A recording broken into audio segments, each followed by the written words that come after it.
Friends, कैसे हैं आप सभी। उम्मीद है सब ठीक ठाक ही होंगे, क्योंकि कैसा हुआ है, समय का पहिया फिर से घूमकर उसी जगह पर आ गया है। क्योंकि लॉकडाउन की वजह से फिर से प्रॉब्लम हो गया है। कुछ दिन आपको रिलीफ मिला था, फिर से लॉकडाउन चालू हो गया है। यानी कहने का मतलब ये हो गया है कि 4 दिन की चांदनी और फिर से काली रात। दोस्तों, इस बार का जो लॉकडाउन है ये पहले की अपेक्षा स्ट्रिक्ट भी है। सो आप लोगों से रिक्वेस्ट है कि घर पे ही रहिए, क्योंकि बाहर निकलने के बाद में मैंने देखा हूँ कोविड-19 की ड्यूटी जो मुझे लगी है, तो उसमें मैंने देखा हूँ कि बहुत ज्यादा प्रॉब्लम है बाहर। सो आपसे यही रिक्वेस्ट करूंगा कि घर पे ही रहिए। मैं ये मानता हूँ कि इस लॉकडाउन की वजह से बहुत सारी परेशानियां भी है।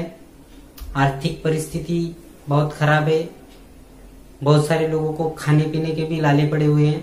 तो यहाँ पे मैं यही सजेस्ट करूंगा कि कमाना तो जिंदगी भर है, लेकिन कब जब कमाएंगे, जब हमारी जान रहेगी। अगर हमारी जान ही नहीं रहेगी तो कुछ फायदा नहीं। जान है तो जहान है। सो आपसे यही रिक्वेस्ट है कि प्लीज घर पे ही रहिए। बहुत ज्यादा इमरजेंसी रहे तभी घर से निकलिए। बाकी रही आपकी एजुकेशन की प्रॉब्लम, तो वो हम तो है ही ऑनलाइन एजुकेशन आपको देने के लिए। आपको बस यूट्यूब पे आना है, देखना है, ठीक है। और हो सके तो आपको जैसे फायदा हो रहा है वैसे ही आप बाकी लोगों को भी शेयर करें, उन्हें भी सब्सक्राइब करने कहें, ताकि उनको नोटिफिकेशन मिले, तो वो भी आपके साथ साथ उनको भी हमारी इस एजुकेशन का फायदा हो सके। तो दोस्तों, चलते हैं हम नेक्स्ट अपने पॉइंट की तरफ। तो दोस्तों, लास्ट वीडियो में हमने देखा था चैप्टर 3 का द सेंटेंस, और आज हम देख रहे हैं पार्ट 2। इससे लास्ट वीडियो में हम लोगों ने पार्ट 1 देखा था, जिसमें हमने सीखा था असर्टिव सेंटेंस और इम्परेटिव सेंटेंस। मैंने दोनों के बारे में आपको एग्जांपल्स दिए थे, डेफिनेशन समझाई थी, दोनों में डिफरेंस भी समझाया था। तो दोस्तों, उसके बाद में हम आज सीखने वाले हैं इंट्रोगेटिव सेंटेंस। ये इंट्रोगेटिव सेंटेंस क्या होता है, तो यहाँ पर जैसे कि मैंने यहाँ पे लिख के रखा है कि ए sentence that asks A question is called an interrogative sentence. यानी ए सेंटेंस जो आस्क ए क्वेश्चन, जो प्रश्न पूछता है, ऐसा वाक्य जो प्रश्न पूछता है, उसे हम क्या कहते हैं, प्रश्नवाचक वाक्य कहते हैं। इसे हम क्या कहते हैं, इंट्रोगेटिव सेंटेंस, यानी हिंदी में उसे हम क्या कहते हैं, प्रश्नवाचक वाक्य कहते हैं। तो ये क्या करता है, यहाँ पे आस्क्स ए क्वेश्चन, यानी प्रश्न पूछता है। जैसे मैंने यहाँ पे बताया था कि आपको मैंने पहले ही बार बार दोहरा रहा हूं ताकि आपको याद रहे। तो बार बार मैं इसलिए दोहरा रहा हूँ क्योंकि आपको याद रहे। जैसे मैंने यहाँ पे बताया था कि असर्टिव सेंटेंस में क्या है, किसी के बारे में बताता है। इम्परेटिव में आदेश देता है, सलाह देता है या रिक्वेस्ट करता है। इंट्रोगेटिव में मैंने बताया अभी कि क्वेश्चन पूछता है। ऑप्टेटिव में इच्छा जाहिर करता है, और एक्सक्लेमेटरी में सडन जो फीलिंग्स होती है उनको एक्सप्रेस करता है। ये मैं बार बार आपको समझा रहा हूँ ताकि आपको याद रहे। तो यहाँ पर क्या है, आस्क ए क्वेश्चन, यानी प्रश्न पूछता है। कोई भी किसी को पूछता है ना कि कहाँ जा रहे हो, क्या कर रहे हो, क्या खा रहे हो, क्या पी रहे हो, जो क्वेश्चन वाले जो वाक्य होते हैं उन्हें क्या कहते हैं, इंट्रोगेटिव सेंटेंस या प्रश्नवाचक वाक्य। तो अभी यहाँ पर मैं आपको एक चीज और बता दूं जो बहुत ही इंपॉर्टेंट है। इंट्रोगेटिव सेंटेंस में 2 टाइप्स होते हैं। इंट्रोगेटिव सेंटेंस में 2 टाइप्स होते हैं। वो हो गए आपके कौन से, WH क्वेश्चन और वर्बल क्वेश्चन। यहाँ पे मैं लिख देता हूं आपको WH क्वेश्चन, और यहाँ पे लिख देता हूं मैं आपको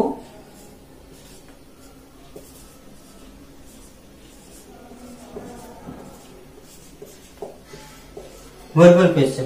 तो इन दोनों में डिफरेंस क्या है, WH क्वेश्चन और वर्बल क्वेश्चन में डिफरेंस क्या है, तो ये मैं आपको पहले सबसे पहले समझा देना चाहता हूं कि WH क्वेश्चन जो होता है उसका जो आंसर होता है वो डिटेल में दिया जाता है, या 1 सेंटेंस और मोर देन वन सेंटेंस में इसका आंसर दिया जाता है। और वर्बल क्वेश्चन जो होता है उसमें सिंगल वर्ड में भी आंसर दिया जाता है। कैसे? जैसे यहाँ पे मैंने एग्जाम्पल दिया हूं, यहाँ पे एग्जाम्पल मैंने दिया है, तो ये हो गया WH क्वेश्चन का और ये हो गया वर्बल क्वेश्चन का। तो WH क्वेश्चन यानी क्या? तो जिस क्वेश्चन का आंसर डिटेल में दिया जाता है, यानी ज्यादा शब्दों में दिया जाता है या ज्यादा वाक्यों में। जैसे समझ लो कि यहाँ पे दिया है what is your name, what is your name, तो यहाँ पे क्या दिया जाएगा? कोई कोई आजकल शॉर्ट में देते भी है कि what is your name, my name is Mohan. मैं अगर मुझे कोई पूछे तो what is your name, what is your name, तो माय नेम इज मोहन, या डायरेक्टली हम मोहन भी बोल सकते हैं। But this is not the correct way, direct बोलना ये this is not the correct way. So what is your name, तो माय नेम इज मोहन। इस तरह से जो आंसर का वे होता है, आंसर देने का जो वे होता है वो इस तरह का होता है। व्हाट इज योर नेम, तो माय नेम इज मोहन। उसके बाद में हु विल हेल्प यू, आपको कौन मदद करेगा, तो उसका आंसर जो भी रहेगा he will help you, God will help me. Okay, तो ये हो जाता है। इसमें एक सेंटेंस या मोर देन वन सेंटेंस या मोर देन टू सेंटेंस, बहुत सारे सेंटेंस होते हैं। अभी तुम लोगों ने जो ये देखा होगा, जो बाकी के सब्जेक्ट में जो बड़े बड़े क्वेश्चंस होते हैं, 5 से 10 लाइनों में लिखो, राइट इन 5 to 10 लाइन्स, ऐसा जो बोलते हैं, तो ये इस तरह की क्वेश्चंस होते हैं। और वर्बल क्वेश्चन जो होता है उसमें एक चीज आपको बता देता हूँ, वर्बल क्वेश्चन में सिर्फ हाँ या ना, या उसे इंग्लिश में बोलेंगे यस और नो, इसमें ही केवल उसका आंसर दिया जाता है। जैसे यहाँ पे एग्जांपल मैंने दिया कि are you going to school, are you going to school, यानी यहाँ पे पूछ रहा है वो, यहाँ पे भी क्वेश्चन किया है कि are you going to school, यानी क्या तुम स्कूल जा रहे हो, तो वो क्या कहेगा वहां पे? हाँ। नहीं जा रहे तो ना, अगर जा रहे तो हाँ। डिड यू मीट हिम, क्या तुम उनसे मिले, क्या तुम उनसे मिले, तो वो बोलेगा हाँ या ना, खत्म। मे आई कम इन, जैसे हम स्कूल में जब क्लास में एंट्री मारते समय टीचर से पूछते टीचर मे आई कम इन, मे आई कम इन टीचर, तो वो क्या टीचर क्या, अगर उनको परमिशन देना है तो यस, नहीं देना है तो नो। तो इस तरह से जो वर्बल क्वेश्चन होता है, वर्बल क्वेश्चन में क्या होता है, सिंगल वर्ड से भी आंसर दिया जाता है।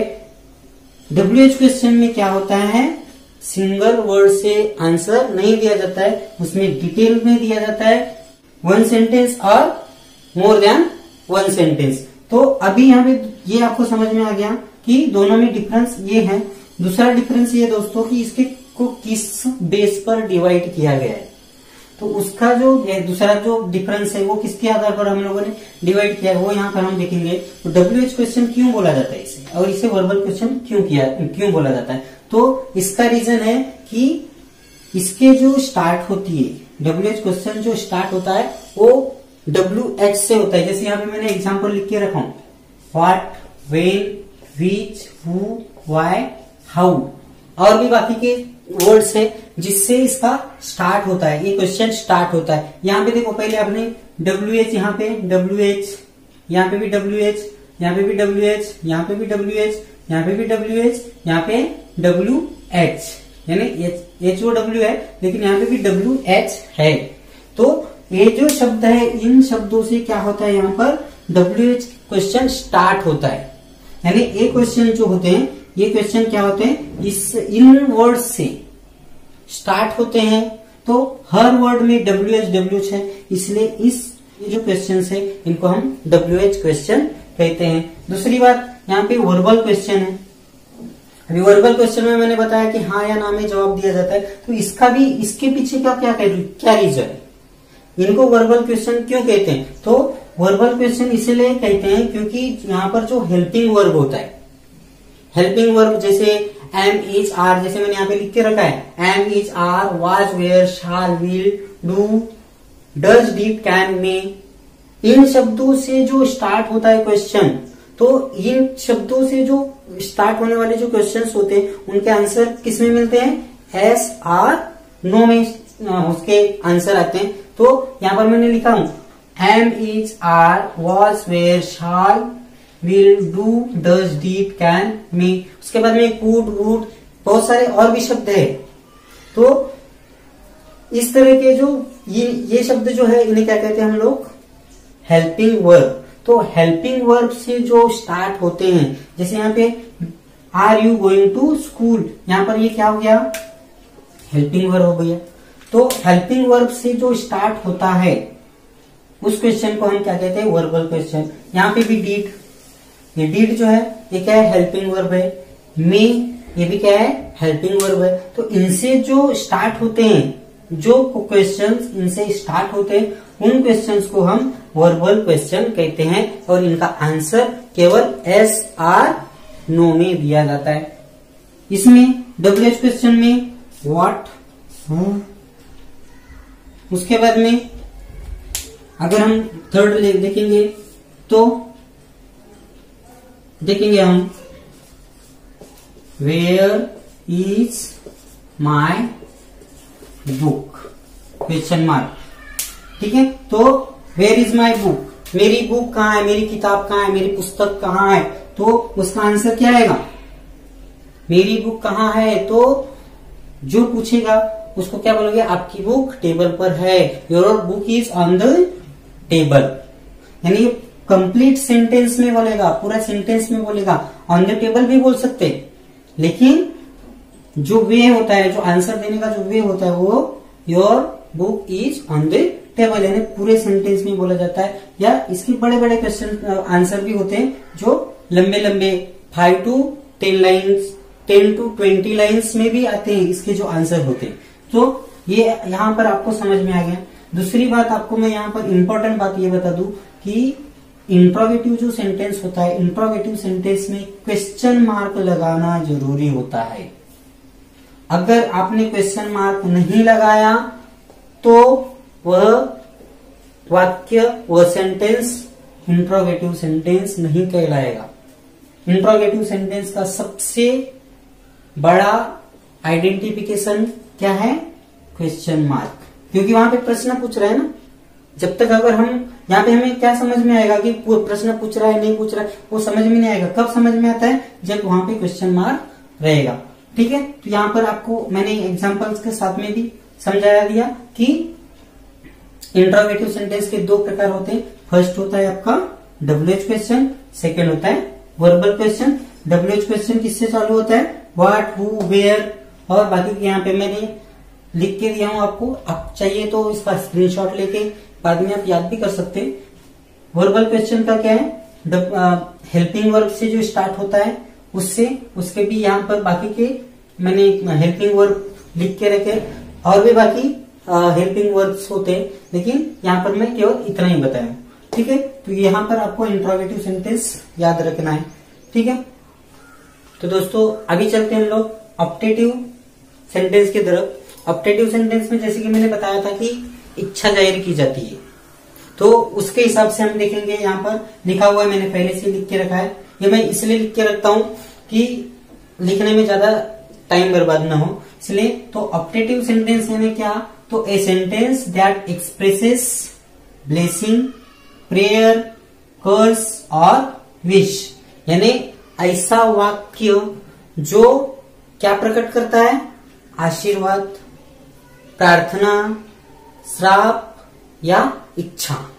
ये जो चार चीजों को जो एक्सप्रेस करता है, कौन से ब्लेसिंग, प्रेयर, कर्स और विश। इसी को हम क्या कहते हैं, आशीर्वाद देते हैं।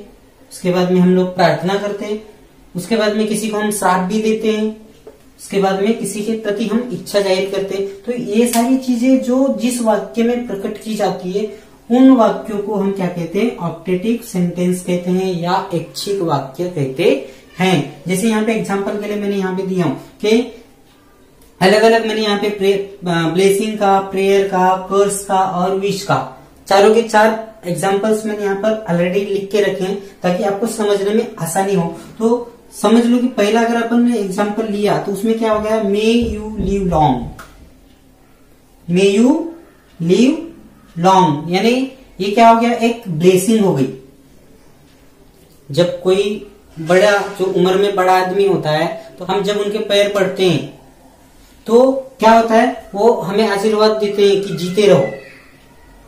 सेम यहां पर क्या होगा इंग्लिश में, मे यू लिव लॉन्ग, यानी जीते रहो, यानी ज्यादा उम्र तक जीते रहो, आपकी उम्र बढ़े। बोलते हैं ना 100 साल तक जियो। इस तरह के जो आशीर्वाद होते हैं वो आशीर्वाद यानी ब्लेसिंग यानी आशीर्वाद होता है। तो मे यू लिव लॉन्ग यानी इस तरह के जो वाक्य होते हैं वो किस में आते हैं, ऑप्टेटिव सेंटेंस में। सेकंड जो है वो please God help me, please God help me, यानी जब हम किसी प्रॉब्लम में फंस जाते हैं उस समय में किसकी याद आती है हमको, भगवान की, माँ बाप की, फ्रेंड्स की, रिश्तेदारों की, इनकी याद आती है। तो उस समय में हम लोग क्या बोलते हैं, ओ माई गॉड मैं तो फंस गया, गॉड प्लीज हेल्प मी। किसी छोटे बच्चे को अगर कुछ दिख गया, मम्मी पापा, इस तरह से जो बोलते हैं तो वो किसको हेल्प के लिए बुलाते हैं, यानी वहां पर क्या हो गया, प्रेयर करते, प्रार्थना करते कि प्लीज हेल्प मी। तो यहाँ क्या हो जाएगा, प्लीज गॉड हेल्प मी, यानी भगवान मेरी मदद करो। तो ये इस तरह के जो ये है वो किस में आ जाते हैं, ऑप्टेटिव सेंटेंस में। उसके बाद में आ जाते हैं अपन तीसरे पे, तो मे ही गेट सक्सेस, मे ही गेट सक्सेस यानी उसे सफलता मिलनी चाहिए, उसे सफलता मिलनी चाहिए। ये क्या हो गई, इच्छा जाहिर कर रहे हैं। इच्छा मीन्स विश, यानी किसी इंसान की इच्छा है कि उसे सफलता मिलनी चाहिए, तो ये उसमें आएगा, किसमें, विश में, यानी ये किसमें, कौन सा सेंटेंस हो गया तुम्हारा, ऑप्टेटिव सेंटेंस। उसके बाद में आ जाता है आपका गो टू हेल। जब किसी इंसान के ऊपर हमें गुस्सा आता है या किसी तरह का हम उसके प्रति हम एंग्री है या उससे गुस्सा है, तो हम लोग अचानक हमारे दिमाग में आ जाता है गो टू हेल, जाओ मर जाओ, ये हो जाओ वो जाओ। यानी गुस्सा आने पे हम लोग किसी भी प्रकार की हमारे मुंह से जो निकलती, यानी सामने वाले इंसान के प्रति जो गुस्सा निकलता है, तो गुस्सा किस तरह से निकलता है, तो वो गुस्सा इस तरह से निकलता है जिसमें हम लोग क्या करते, श्राप दे देते हैं।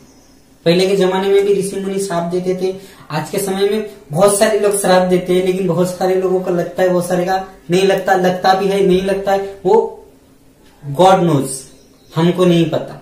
लेकिन बहुत सारे लोग आज के समय में, तो बहुत सारे लोग पीछे से ही बोलते हैं, सामने से बोलने की हिम्मत आज के लोगों में उतनी होती नहीं है। सो जाने दो इन बातों को। सो यहाँ पे हम टॉपिक पे हैं, तो टॉपिक पे हम देखेंगे कि गो टू हेल, इस तरह के जो शब्द होते हैं यहाँ पे, सॉरी मैंने यहाँ पे ये वाक्य ये सेंटेंस यूज किया है, नहीं करना चाहिए, लेकिन आपको समझना चाहिए। वैसे ये गलत भी नहीं है, आपको समझाने के लिए मैं यहाँ पे बोल रहा हूँ, किसी को मैं गो टू हेल बोल नहीं रहा हूँ। गो टू हेल एक तरह का श्राप है, जिसके प्रति हमें गुस्सा होता है तो उस इंसान को हम बोलते हैं गो टू हेल, बर्बाद हो जाओ, ये हो जाओ वो हो जाओ। इस तरह के जो ये होते हैं ये श्राप होता है, इसे हम इंग्लिश में क्या कहते हैं, कर्स बोलते हैं। तो इस तरह के जो वाक्य होते हैं ये वाक्य क्या होते हैं, ऑप्टेटिव सेंटेंस। इसमें क्या आ गया आपका, ब्लेसिंग आ गया, इसमें क्या आ गया, प्रेयर आ गया, इसमें क्या आ गया आपका, विश आ गया, और इसमें क्या आ गया आपका, कर्स आ गया। यानी इस तरह के जो हम लोगों के दिमाग से जो इच्छा प्रकट होती है, इच्छा यानी हर जगह में यहाँ भी ऐच्छिक वाक्य क्यों कहा गया है कि यहाँ पर भी एक इच्छा है। मे यू लिव लॉन्ग यानी आशीर्वाद दे रहे, लेकिन उसकी इच्छा क्या है, आशीर्वाद अगर दे रहे तो इच्छा क्या है कि सही में ये ज्यादा दिनों तक जिए। यहाँ पे भी इच्छा है कि गॉड प्लीज हेल्प मी, यानी भगवान मेरी मदद करे, ये भी इच्छा है। मे ही गेट सक्सेस, वो सक्सेस हो, ये भी एक क्या है, इच्छा ही है। गो टू हेल, यहाँ पे हम भले हम गुस्से में बोल रहे, उसको श्राप दे रहे, लेकिन ये भी हमारे अंदर से निकलने वाली एक इच्छा है। तो ये इसे हम इसे हम क्या कहेंगे, ऑप्टेटिव सेंटेंस। ठीक है, यहाँ पर समझ में आया आपको। सो फ्रेंड्स, अब हम चलते हैं सेंटेंस का लास्ट पार्ट यानी फिफ्थ पार्ट, जिसे कहते हैं हम लोग एक्सक्लेमेटरी सेंटेंस। ये एक्सक्लेमेटरी सेंटेंस हमने लास्ट वीडियो में यानी पार्ट्स ऑफ स्पीच में भी हमने एक्सक्लेमेटरी के बारे में पढ़ा था। अगर आपने वो वीडियो नहीं देखा होगा तो इस वीडियो में समझ में आ जाएगा, और इसमें अगर नहीं समझ में आया तो वो वीडियो भी आप देख सकते हैं, उस डबल आपका रिवीजन हो जाएगा इसमें। व्हाट इज एक्सक्लेमेटरी सेंटेंस, तो a sentence that expresses some sudden और strong feeling of the mind is called and exclamatory sentence. ठीक है, तो ये क्या एक्सप्रेस करता है? सडन फीलिंग, सडन या strong feeling of the mind या हार्ट से भी निकलता है या माइंड से निकलता है, उसे हम क्या कहेंगे? सडन फीलिंग निकलता है। जैसे मैंने वहां पे लास्ट वीडियो में एग्जांपल भी दिया था कि कोई हमारा चहेता इंसान अगर आता है, हम किसी के आने की अपेक्षा करते हैं और अचानक अगर वो हमारे घर पे आ गया तो हम लोग बोलते हैं ना, अरे बाप रे आप आ गए।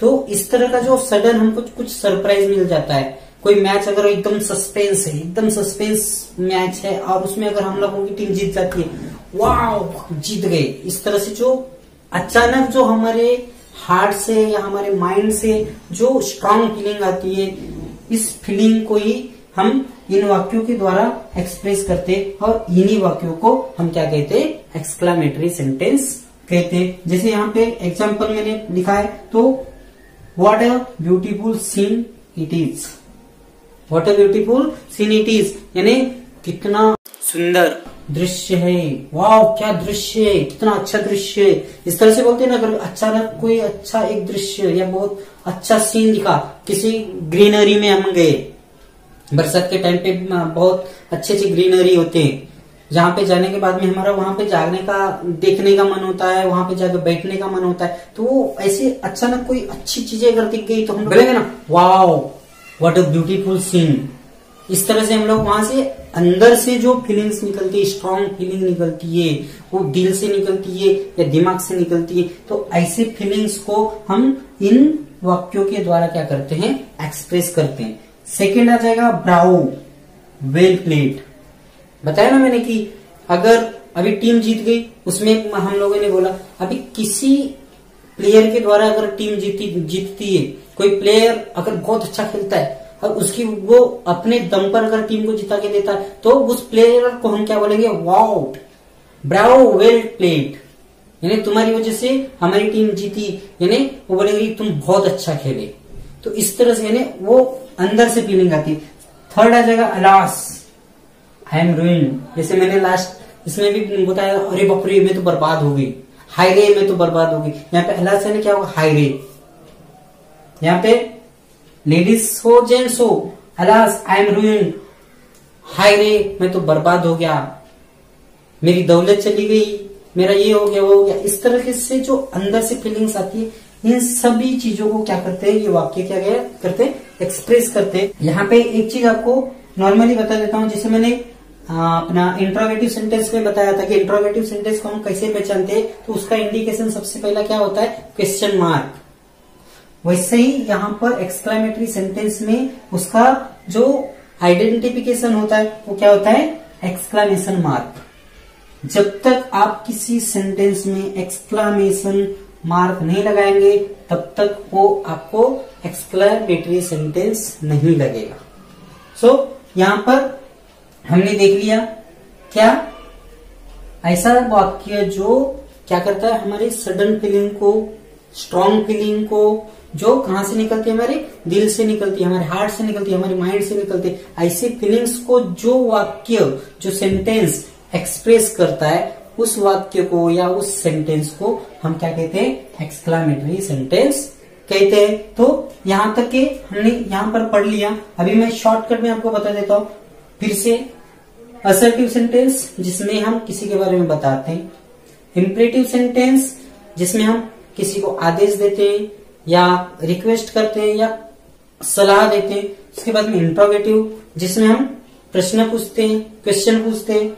ऑप्टेटिव में जिसमें हम इच्छा जाहिर करते हैं। और एक्सक्लेमेटरी में जो सडन फीलिंग है, स्ट्रॉन्ग फीलिंग है, जो हमारे माइंड से निकलती है या हार्ट से निकलती है, उसे ये पांचों में आप लोगों को डिफरेंस मैंने यहाँ पे बता दिया। तो ये बार बार मैंने आपको दोहराया, तो हो सकता मुझे कंफर्म मुझे ऐसा लग रहा है कि आप लोगों को ये पांचों में डिफरेंस तो समझ में आ ही गया होगा। तो दोस्तों यहाँ पे देखिए, मैंने यहाँ पर ये भी लिखा हुआ ही रखा है, मैंने मिटाया नहीं इनको। जो वर्बल क्वेश्चन के जो यहाँ पे हेल्पिंग वर्ब है और WH क्वेश्चन जहां से स्टार्ट होते हैं, वो WH के जो वर्ड्स है वो यहाँ पर मैंने लिख के ही रखा है ताकि आपको यहाँ याद रहे।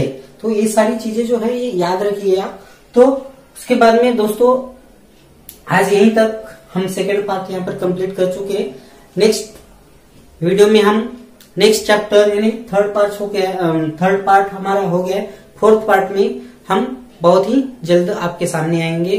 तब तक के लिए आज्ञा दीजिए। धन्यवाद।